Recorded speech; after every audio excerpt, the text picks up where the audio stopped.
Vamos continuar então, né? Agora eu falando sobre o assunto do espírito humano.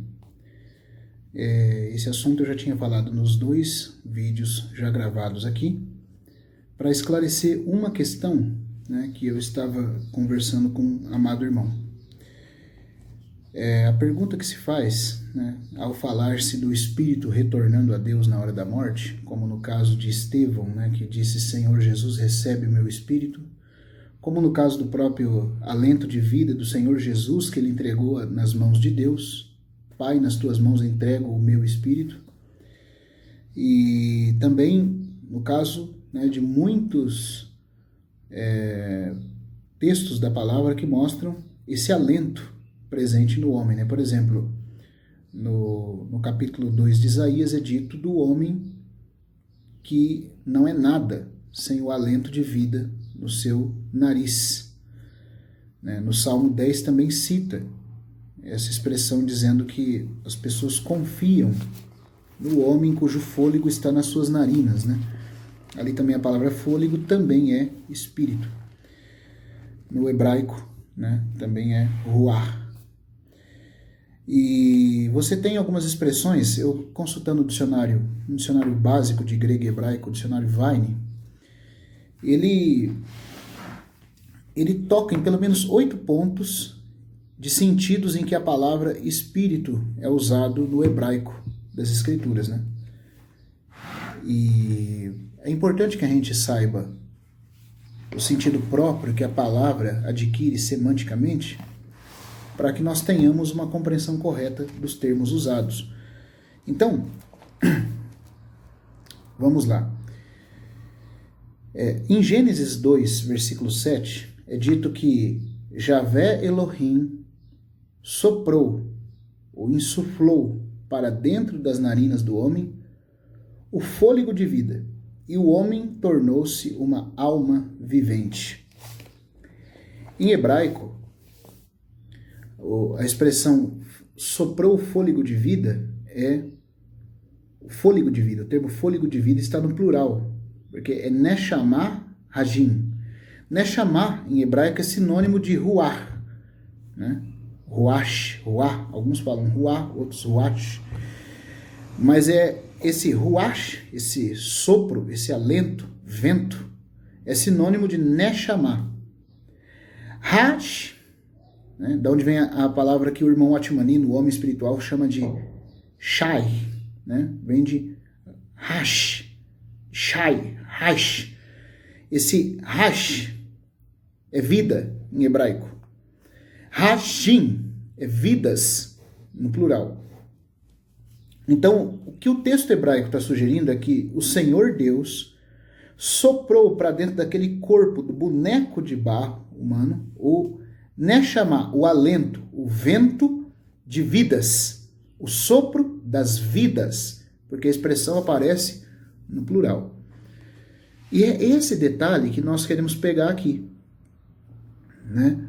Esse detalhe do fôlego de vidas. Já comentamos sobre isso no segundo vídeo aqui de perguntas e respostas, falando da diferença de alma e espírito. Mas tem um detalhe para o qual eu quero atentar aqui agora. É que a pergunta que surge é a seguinte: se o espírito do homem volta a Deus na hora da morte, e a alma vai para o Sheol, para o Hades, então a alma sem o espírito adoraria a Deus, mesmo no Hades? Porque nós sabemos pelo Novo Testamento, por exemplo, 3 versículos muito claros que mostram que o espírito humano, como a parte mais profunda do homem, é aquela seção dentro do homem onde ele pode adorar a Deus. Porque o Espírito Santo, sendo espírito, não se comunica de forma direta com a mente do homem. A primeira parte que ele toca no homem é a intuição espiritual do homem no espírito. Depois, a mente, estando renovada, entende as percepções do espírito, né? E aí o coração começa a ouvir a Deus. Mas não é nem no coração e nem na alma que Deus primeiramente se revela ao homem. Deus se revela ao espírito do homem. Por isso que o Senhor Jesus vai dizer em João capítulo 4, versículo 24, que Deus é espírito. E importa que os seus adoradores o adorem em espírito e em realidade, em verdade. Depois você vai ver Paulo também dizendo em Romanos capítulo 1, versículo 9, porque Deus, né, a quem sirvo em meu espírito. Ele não está falando do Espírito Santo. Portanto, se ele adora e serve, porque a palavra serviço e adoração é a mesma, latreia, né? Significa adorar é servir. Servir em um ato de total renúncia de si mesmo, em rendição àquele que você serve, é adoração. Então, Paulo diz que ele serve, ele adora a Deus no seu espírito. Então, a gente tem que interpretar, embora os códices gregos do Novo Testamento, muitas vezes os tradutores usando os códices não sabem dizer se a palavra espírito que aparece em um texto está se referindo ao Espírito Santo ou ao espírito humano, principalmente na carta de Paulo aos Romanos. Isso é muito difícil de lidar, né? O espírito humano ou o Espírito Santo aqui? Porque o homem tem um espírito e existe também o Espírito Santo de Deus. Mas em qual desses é que Paulo está se referindo em Romanos? Por quê? Porque no grego a palavra é a mesma, pneuma. Você tem que saber se é o Espírito Santo ou o Espírito do homem pelo contexto, né? Mas em Romanos 1:9, aliás, Paulo fala que ele servia a Deus no Espírito, indicando que o Espírito é uma região no mais profundo do ser do homem, envolvida pela alma, que é envolvida pelo corpo, aonde o homem se foca em adoração a Deus.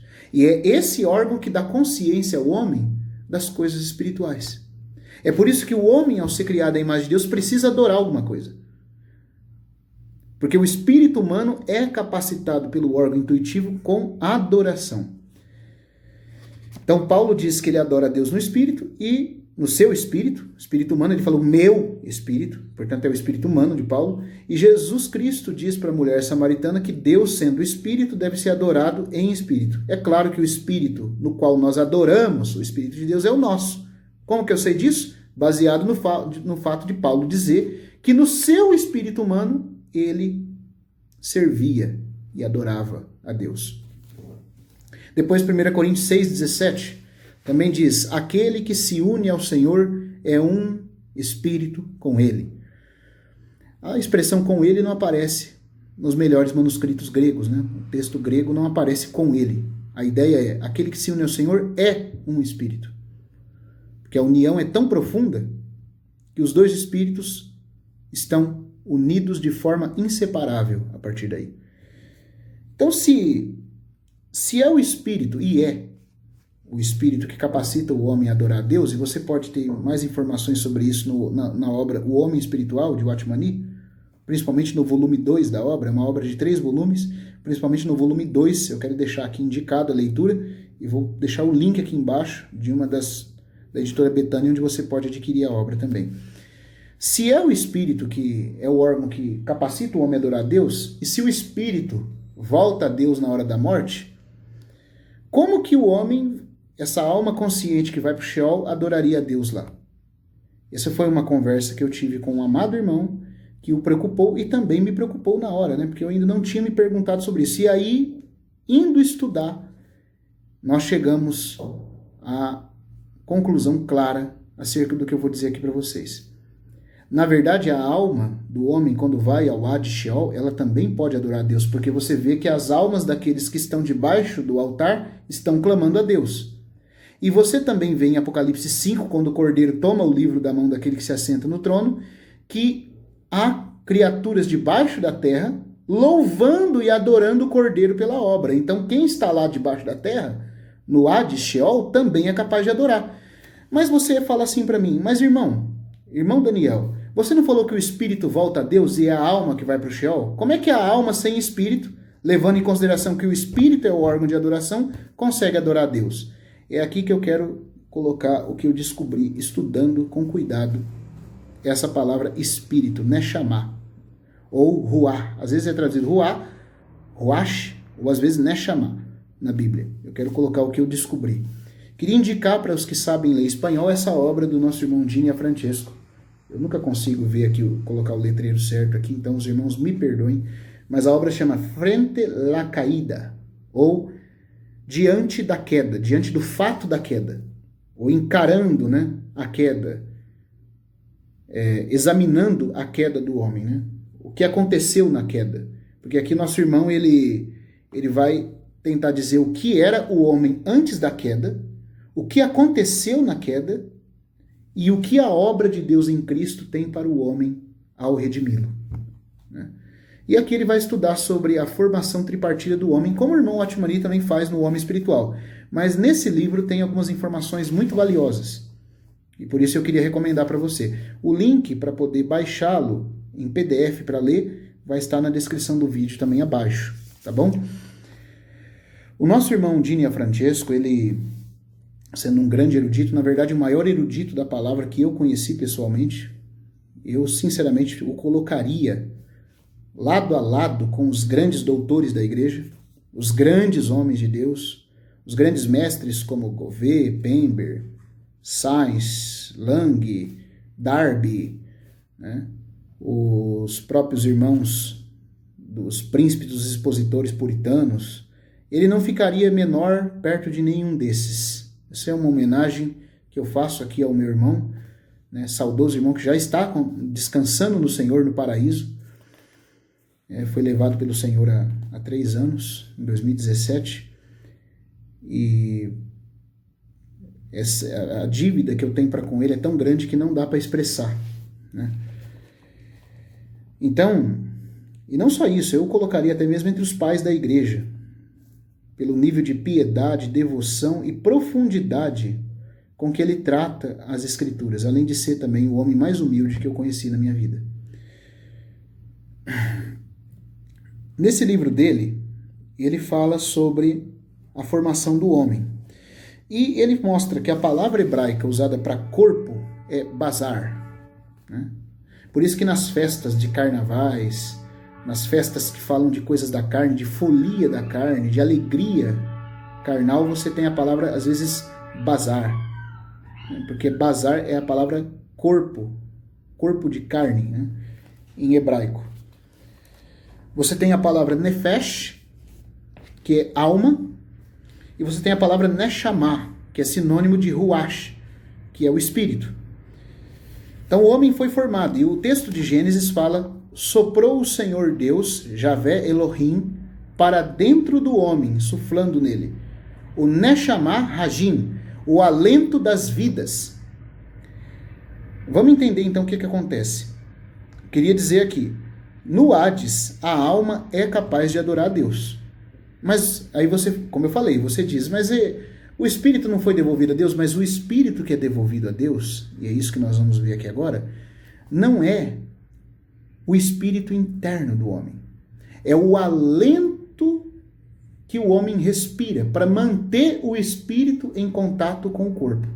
Esse alento que Deus escolheu como veículo para manter integrada a vida biológica, psíquica e espiritual dentro do homem, esse alento também é chamado de ruá. Porque como o dicionário Vine, de grego e hebraico, né, hebraico e grego fala aqui, há 8 sinônimos, pelo menos, do que a palavra espírito significa no texto hebraico. Essa palavra neshama, ruá, ela também é muito ampla na utilização semântica dela. Você tem que ver pelo contexto ao que está se referindo. O Vine, né, que é um dicionário básico de hebraico, ele mostra pelo menos 8 pontos em que a palavra ruach é usada na Bíblia. Às vezes ela é usada para vento, né? Eu vou citar algumas aqui para vocês, só para a gente ir entendendo melhor essa questão. Primeiro, essa palavra significa respiração, né? Por exemplo, em Jeremias 14, verso 6, diz que os jumentos monteses se põem nos lugares altos, solvem o vento como os dragões, né? Os jumentos monteses, os jumentos das montanhas, se põem nos lugares altos, solvem o vento como os dragões, ou seja, respiram o vento como os dragões. O vento, a palavra vento aqui no hebraico é ruá. Então, a primeira utilização da palavra ruá é vento. Daí que vem sopro, porque o que é o sopro? É o ar em movimento. sendo exalado. E o que é vento? Vento é ar em movimento também. Então ela é usada no sentido de vento.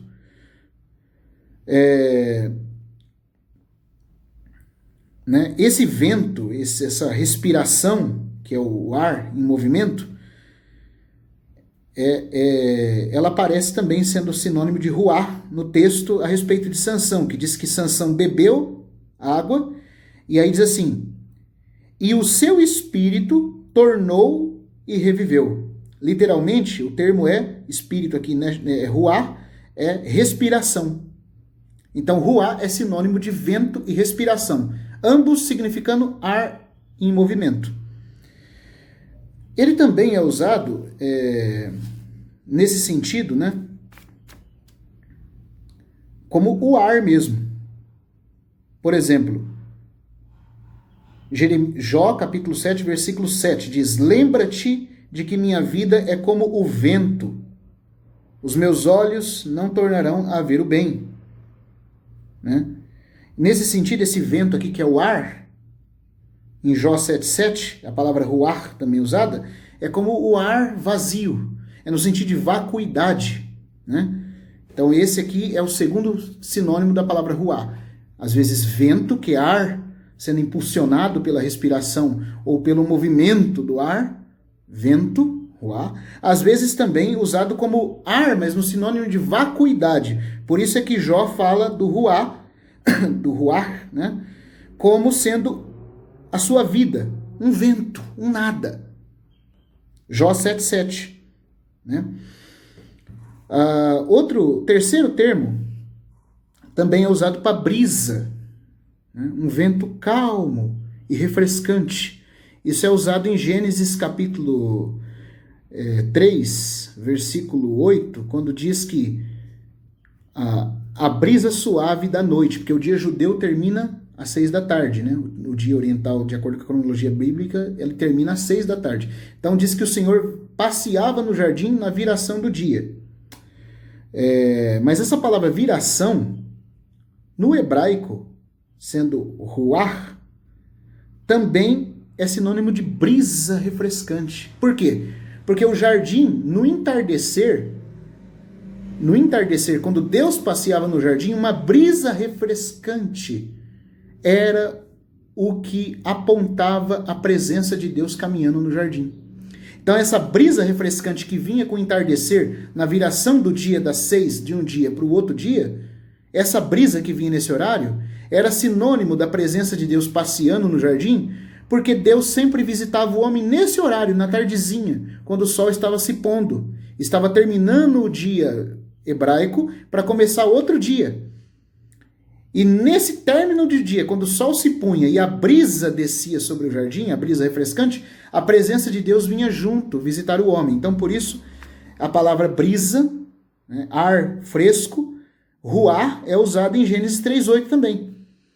E é dito ali que, e ouviram a voz do Senhor Deus que passeava no jardim pela viração, literalmente, a brisa do dia. Né? Então, você vê que esse é o terceiro uso, né, dessa palavra ruar, que é o mesmo para chamar.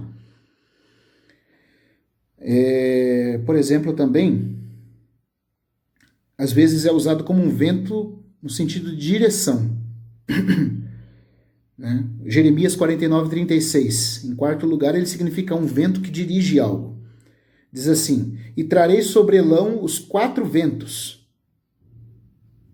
dos 4 ângulos do céu, e os espalharei na direção de todos estes ventos, e não haverá nação onde não venham os fugitivos de Elão. Então, esses ângulos aqui, né, os 4 ventos, significa, na verdade, as localizações onde estão os 4 cantos da terra, por onde os povos estão fixados. Então, esse vento também é usado no sentido dessa direção. Né? E também, ruar é usado para descrever o elemento vivo espiritual dentro do homem, o elemento de vida no homem, o seu espírito natural.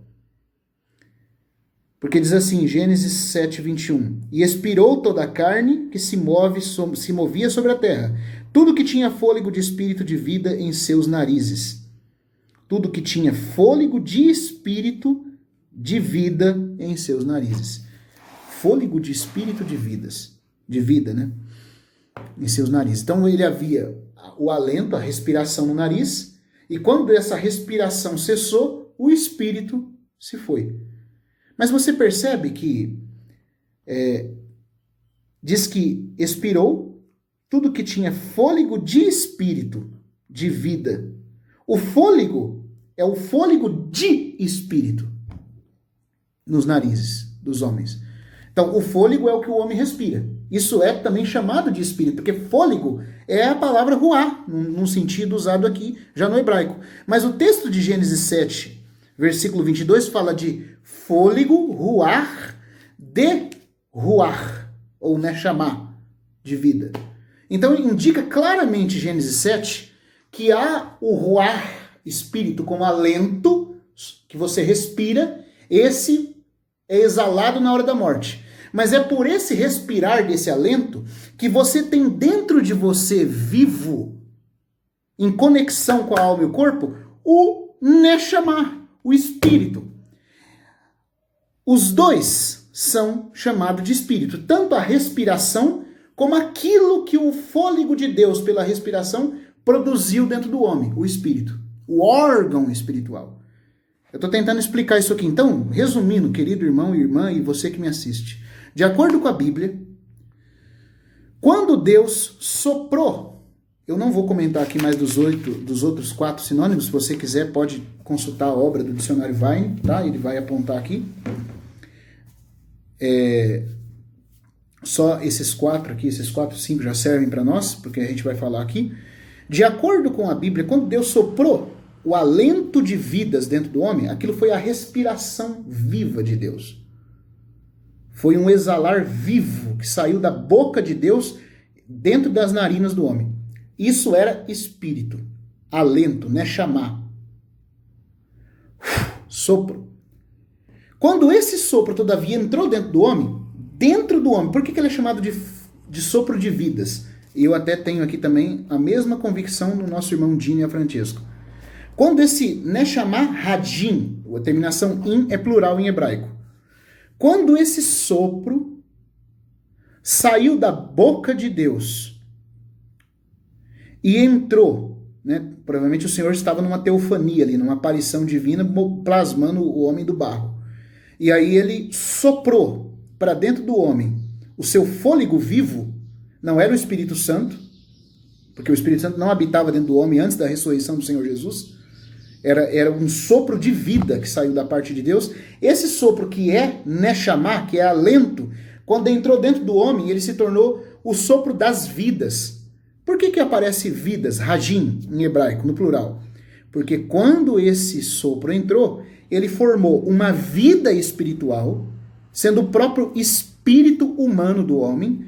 Ele formou, nesse sentido, veja, Deus soprou o espírito, mas o espírito que Deus soprou é fôlego. Mas quando esse espírito fôlego entrou, ele produziu, ele moldou, ele plasmou dentro do homem um órgão chamado espírito.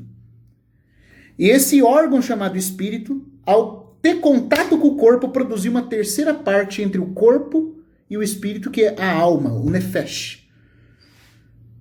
Você entendeu? E aí o homem passou a ter corpo, alma e espírito. O espírito que o homem devolve para Deus na hora da morte não é o espírito órgão espiritual. É esse sopro. O sopro que Deus deu era tão vivo que ele produziu 2 vidas dentro do homem. Uma vida bipartida. Ele produziu a vida sensitiva da alma e ele produziu a vida espiritual do espírito humano. E esse espírito humano eu estou falando aqui, com a alma humana, eles vão juntos ao Hades. Esse é o ponto que eu queria acrescentar aqui. Por que eu sei disso? Porque esse espírito e essa alma são inseparáveis. O espírito humano, eu estou falando do neshama como órgão dentro do homem. Ele vai junto com a alma para o Hades. Você entendeu? Por que eu posso dizer isso? Porque se não fosse o Neshama, esse fôlego de vidas que Deus soprou e produziu vida espiritual imortal dentro do homem, é o que faz com que o homem seja imortal depois da morte. Porque senão a alma do homem se esfacelaria na hora de morrer. Mas veja que, por que eu quis ler aqui o Wiley? Para mostrar que o termo ruach ou Neshama, ele tem mais de uma aplicação. Às vezes ele se refere ao ar que o homem está respirando. Às vezes ele se refere ao puro vento em si. Às vezes ele é usado para brisa. Às vezes ele é usado para o órgão espiritual formado dentro do homem pelo sopro de Deus. O sopro, o vento da boca de Deus que entrou vivo dentro do homem, produziu no homem um design interior chamado espírito. Neshama também. E também a alma. Por isso que o corpo do homem passou a ter vidas. Não uma vida só. Não só a vida psíquica, mas a vida espiritual também. Por isso que a palavra Rajim é a palavra plural em hebraico. E porque esse espírito e essa alma são indivisíveis, e ambos vão juntos ao Sheol, o homem é capaz de adorar a Deus até mesmo no estado intermediário. Ele é capaz de ter comunhão com Deus até mesmo no estado intermediário. Então, quando o nosso irmão Lang estuda o assunto aqui dizendo que o espírito volta a Deus, o espírito que nós falamos no vídeo 2, 3 dessa série de perguntas e respostas aqui, é o alento que o homem está respirando.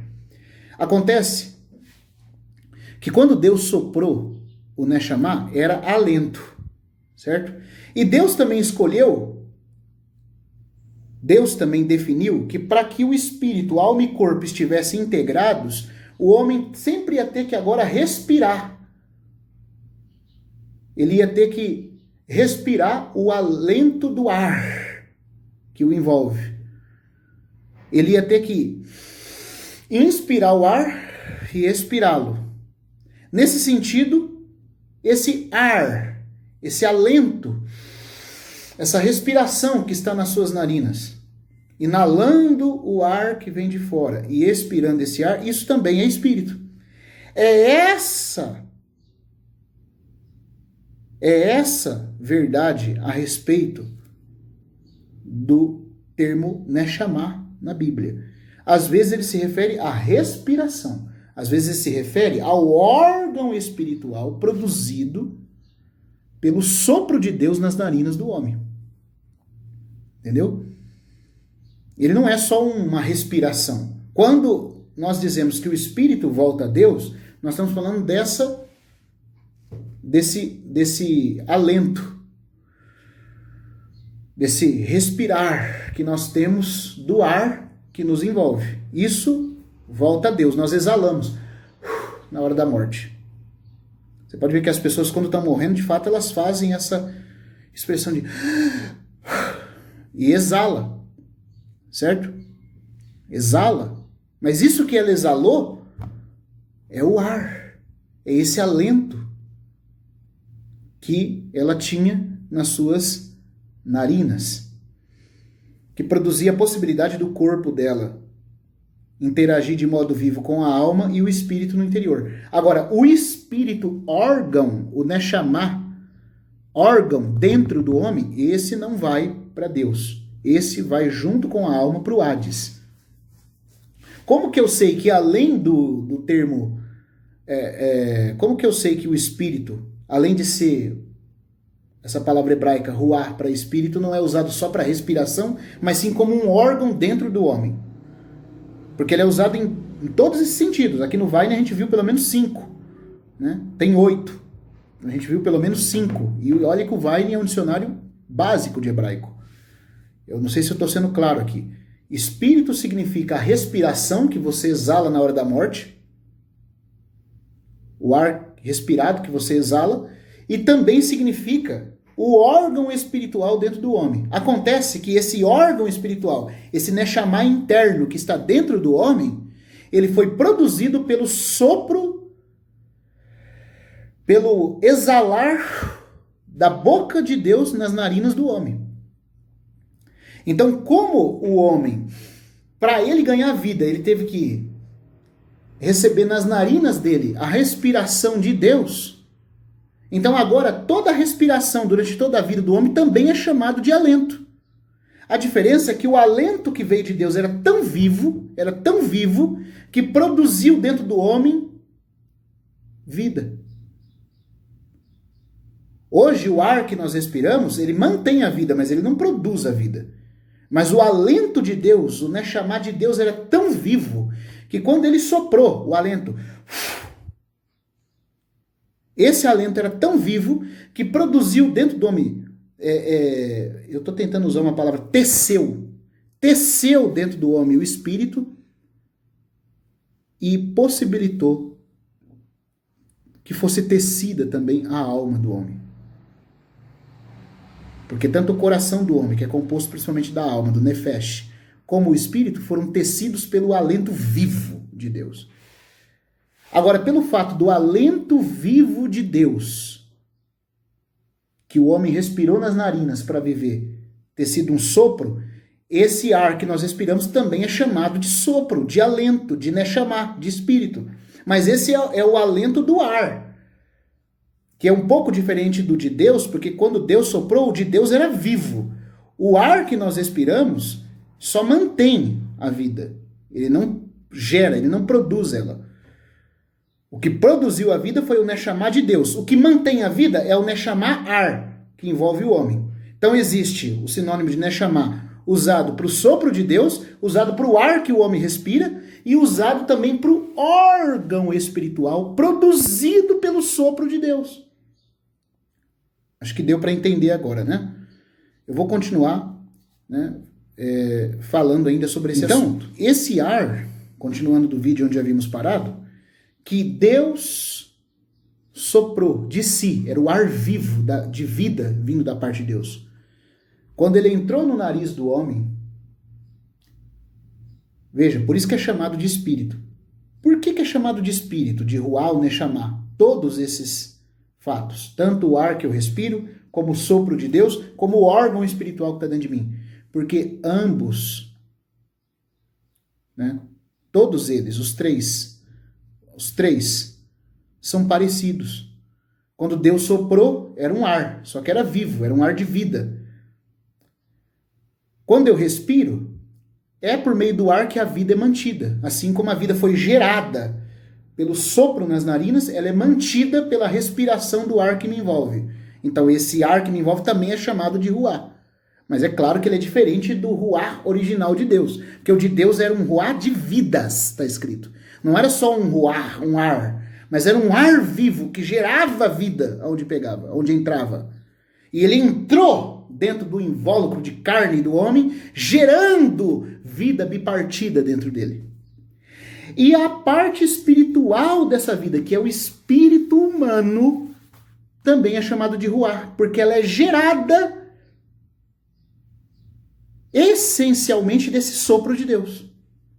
Então eu tenho que ler a Bíblia com cuidado para perceber quando que a Bíblia está falando de espírito como ar que me envolve, que eu estou respirando, quando ela está falando do espírito no sentido de sopro de vida que Deus concedeu ao homem, quando ela está falando de espírito no sentido do órgão espiritual gerado pelo sopro de vida, já dentro do homem, e que através do contato com o corpo produziu a terceira parte, que é a alma, entre o corpo e o espírito. Nós já explicamos isso. E quando ela está falando do Espírito Santo. Né? Não é tão simples. Mas é importante que a gente veja isso. E como que eu sei que quando ela fala de Neshama do homem, ela não está falando só da respiração. Veja, porque às vezes Neshama, Ruah, é usado para o sopro de Deus, o sopro vivo de Deus. Às vezes é usado para o ar que o homem está respirando e que ele exala na hora da morte.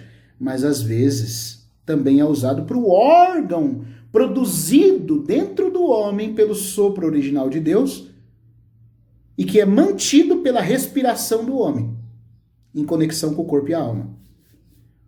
Como que eu sei que além do Ruah, porque, por exemplo, os testemunhos de Jeová, né, citando-os aqui de novo, se eu não me engano, pode ser que eu estou enganado, mas se eu não me engano, os adventistas também falam que o homem não tem uma parte imortal depois da morte, porque quando ele morre, é dito que o espírito é exalado, e espírito ali é ruach, é ar. Então isso não quer dizer vida consciente.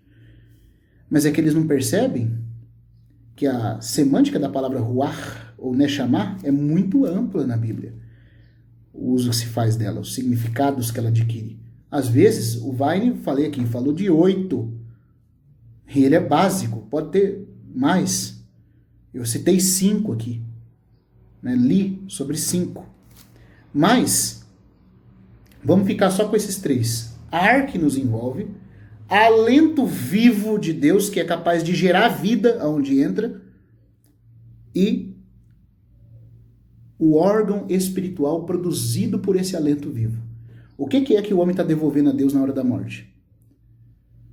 Na verdade, ele está devolvendo o respirar, o ar que ele tem como alento de vida.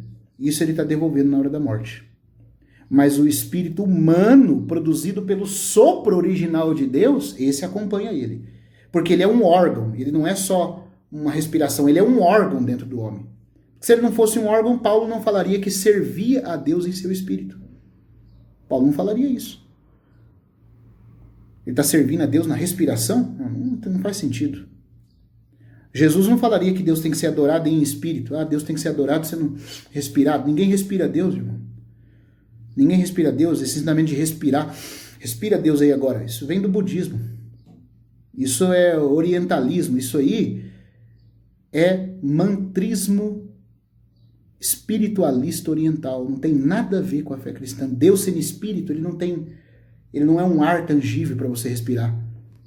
E então, se o seu espírito é capaz de tocar nesse espírito, o seu espírito também não é uma coisa tangível. Ele é uma coisa espiritual, um órgão espiritual dentro de você, na sua parte mais profunda. E como que eu sei que é assim? Eu queria ler o versículo de Zacarias, capítulo 12, versículo 1. Zacarias 12, versículo 1. Sentença pronunciada pelo Senhor contra Israel. Fala o Senhor o que estendeu o céu, fundou a terra e formou o espírito do homem dentro dele. Se você consultar os hebraístas Delitier e Frederic Keil, os dois grandes hebraístas do século XIX, profundamente conhecedores do texto hebraico, e de uma teologia conservadora, que é mais importante, saudável, bíblica, ortodoxa, não uma teologia liberal. Apesar, se eu não me engano, de os dois serem da Alemanha, mas não são teólogos liberais. O senhor Frederic vai dizer que a expressão formou aqui é no sentido de como costurar algo. E a versão da Septuaginta, que é um texto traduzido do hebraico para o grego numa versão pré-massorética, isso é muito importante porque a maçora judaica já tem algumas corrupções judaicas no texto. Então, se nós pudermos ler de acordo com a versão pré-massorética, é muito melhor. A versão da Septuaginta, tradução grega do hebraico antigo, o hebraico antigo, o hebraico pré-massorético, que a maçora começa do ano 600 para frente. E a Septuaginta é uma tradução para o grego do Antigo Testamento hebraico, feita no ano 300 a.C. E o importante é que o Senhor Jesus e os apóstolos usaram, leram e validaram a Septuaginta. E ela existe até hoje. Então ela tem que ter primazia nos nossos estudos, porque ela antecede o texto massorético, que já tem corrupções. E ela foi usada, lida e validada pelo Senhor Jesus e pelos apóstolos neotestamentários. Então, a Septuaginta, que é a tradução grega do hebraico pré-massorético, do hebraico antigo. E essa Septuaginta, usada, lida e validada pelo Senhor Jesus e pelos apóstolos, ela coloca na palavra formou o espírito, ela usa o termo plasmou em grego, da onde vem a palavra plasmar, que significa pegar como uma argila e moldá-la, como um design, como construir uma estrutura. Moldar uma estrutura. Então, aqui está dizendo que esse espírito dentro do homem não é só um sopro, ele é uma parte construída, desenhada no interior do homem por Deus. Como que ela foi desenhada? Ela foi desenhada pelo Neshama Hajim. O alento, o sopro de vidas que entrou dentro do homem. Enquanto estava saindo da boca de Deus, era alento. Era um espírito no sentido de alento. A hora que entrou dentro do homem, produziu duas vidas dentro do corpo do homem. A vida psíquica e a vida espiritual. Esse sopro era tão vivo que ele desenhou dentro do homem um órgão chamado espírito humano. Esse espírito humano é imortal. O que o homem devolve para Deus, como o irmão Lang está mostrando, é o fôlego de vida. E o que é esse fôlego de vida? É o ar que ele fica respirando para manter espírito, alma e corpo vivos e em contato nesse mundo. Justapostos. Quando ele para de respirar, visto que o espírito humano foi formado pelo sopro vivo de Deus, certo? Foi pelo sopro que ele foi formado, porque aquele sopro vivo, pleno de vida, vindo da parte de Deus, entrou dentro do corpo do homem, do barro, ele desenhou na parte mais abissal e profunda do homem, o espírito, plasmou o espírito. E também a alma, o nefesh, o psíquico. Foi por meio de um sopro entrando nos narizes, entrando nas narinas do homem, no nariz do homem, né, que essa vida veio à existência, essa vida espiritual. E Deus escolheu que é por meio de respirar agora que essa vida vai ser mantida justaposta à alma e ao corpo do homem. Se o homem para de respirar, essa respiração é exalada e o espírito que está no mais profundo dele vai-se embora, junto com a alma. Entenda, amado irmão, não estou mudando as coisas que eu falei no primeiro vídeo, eu só estou acrescentando detalhes aqui. Porque eu até ouso dizer com toda a reverência que o nosso irmão Lang não atentou para esse detalhe no estudo que ele fez que eu estou lendo. Talvez ele até o conhecia, mas ele não falou. Mas lendo as obras do nosso irmão Dinia Francesco, né, Frente la Caída, o homem espiritual do irmão Atmani, também as eras mais primitivas da Terra, de Pember, e esses textos aqui, consultando no texto original hebraico, pré-massorético, você tem a palavra que o Espírito foi plasmado. Entendeu? Então ele tem um órgão lá dentro. Mas eu só quis mostrar que é difícil às vezes de explicar, por quê? Porque a palavra Espírito, Ruach, né, chamar, na Bíblia, ela é usada, o Weine fala em pelo menos 8 sentidos. Eu li aqui para vocês, no início do vídeo, pelo menos 5. Mas só esses 3 aqui, já se a gente não tiver uma compreensão cuidadosa da Bíblia, já confunde a nossa cabeça. Porque Ruach, né, chamar, é sinônimo, primeiro, do fôlego original, que Deus soprou para dentro do homem. Aquele fôlego vivo. E era fôlego de vidas, diz no hebraico. Né, chamar Hajim. Por que vidas? Porque ele vai gerar 2 vidas dentro do homem. A vida sensitiva psíquica e a vida mais profunda espiritual, unida à vida sensitiva. Mas visto que o próprio órgão espiritual foi plasmado dentro do homem através desse sopro, o próprio órgão espiritual também é chamado de Neshama, é chamado de espírito. E às vezes a palavra Neshama é usada para o ar que mantém o homem vivo. E por que é chamado assim? Porque, assim como o sopro vivo original de Deus é espírito, Neshama, vindo como um sopro, gerando um espírito dentro do homem, por isso que o espírito gerado dentro do homem também é chamado de Neshama, como também o ar que ele respira para manter esse espírito, alma e corpo justapostos, vivos aqui nesse mundo, também é chamado de Ruach, Neshama. É uma palavra que semanticamente é muito rica e você só vai entender o significado dela de acordo com o contexto onde está sendo usado. Então, quando diz que ele entregou o Espírito, é o alento de respiração que está sendo devolvido para Deus. Quando diz que o Senhor soprou o Espírito, a palavra é o sopro, o alento de vidas. Esse foi um sopro diferente do ar que o homem respira agora. O ar que o homem respira agora é capaz de manter a vida, mas não é capaz de produzi-la. O que produz a vida, em toda a sua complexidade tripartida, fazendo com que o espírito exista no interior do homem, a alma exista no interior do homem, com isso o corpo fique vivo, é o sopro de Deus, o sopro original. Só que essa vida é mantida pela respiração, que também é chamado de espírito. A respiração em si é chamada de pneuma, ou ruar, em alguns lugares da Bíblia. Essa respiração, esse alento que o homem respira, né? Esse alento é chamado de espírito. Isso ele devolve na hora da morte. Isso vai a Deus.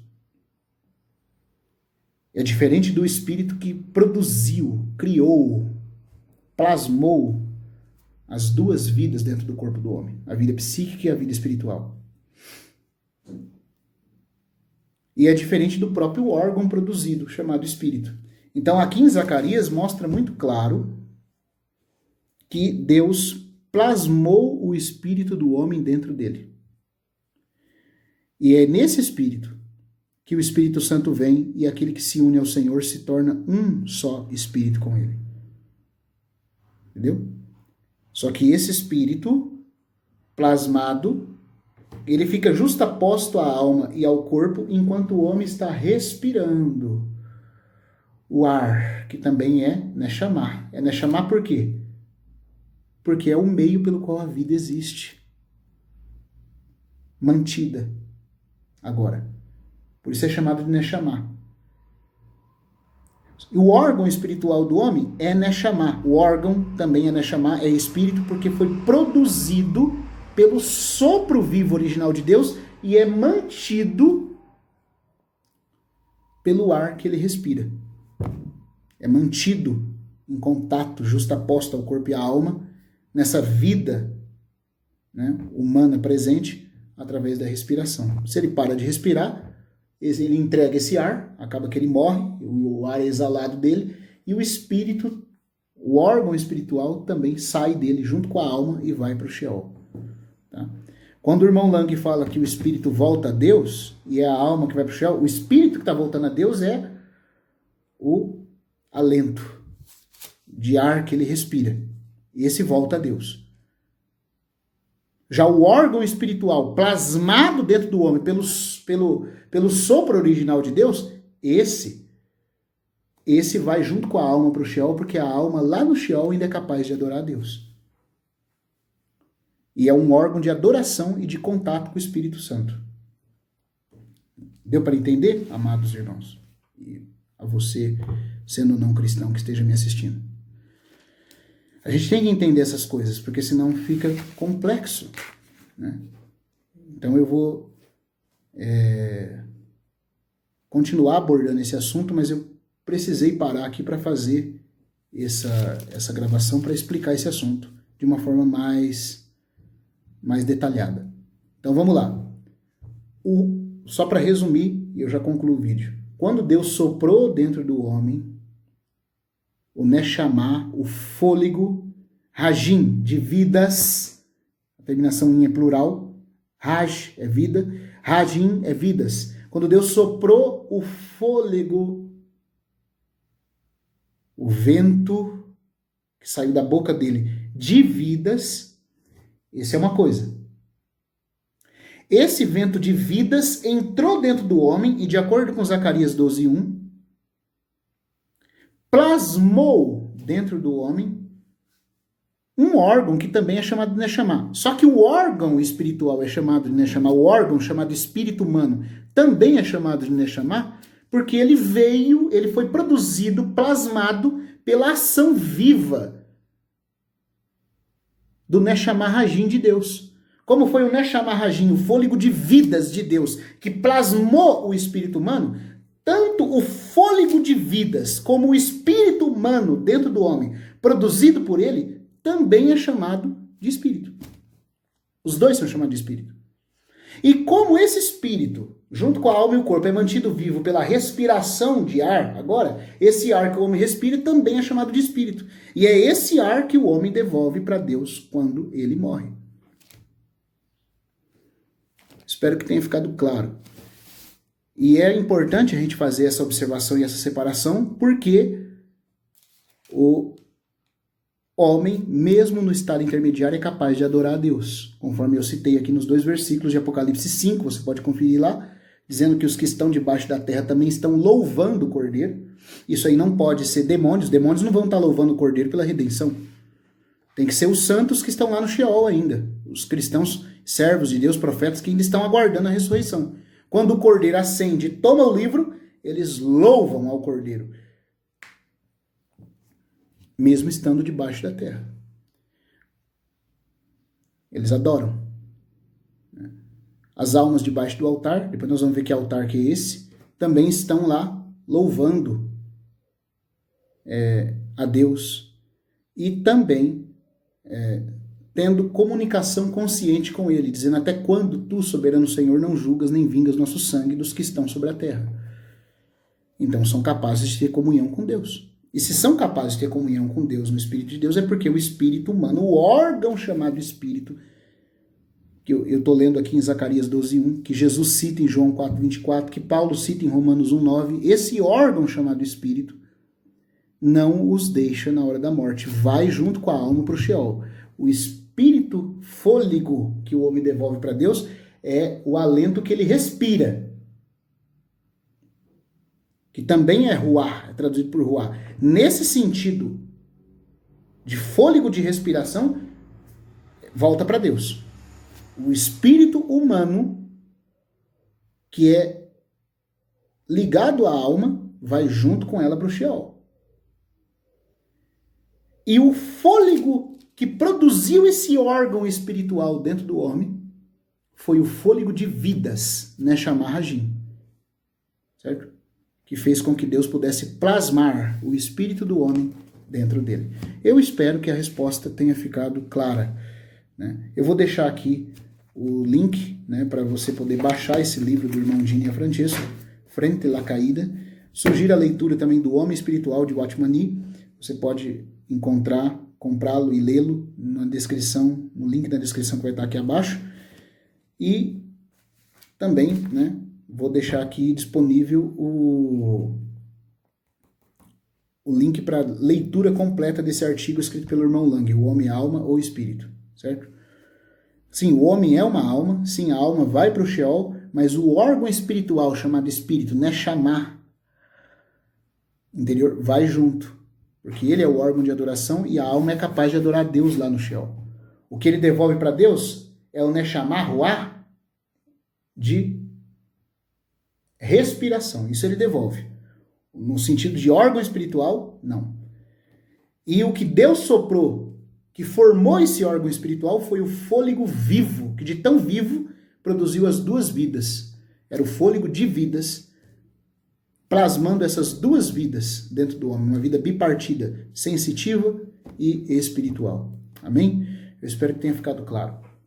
Que Deus nos ajude e nos abençoe através dessa leitura e desse compartilhar que temos feito até aqui. Amém? Qualquer dúvida, podem entrar em contato, podem escrever e a gente vai respondendo. E vamos continuar dando sequência nesse assunto do pós-morte. Que Deus abençoe a todos, em nome de Jesus.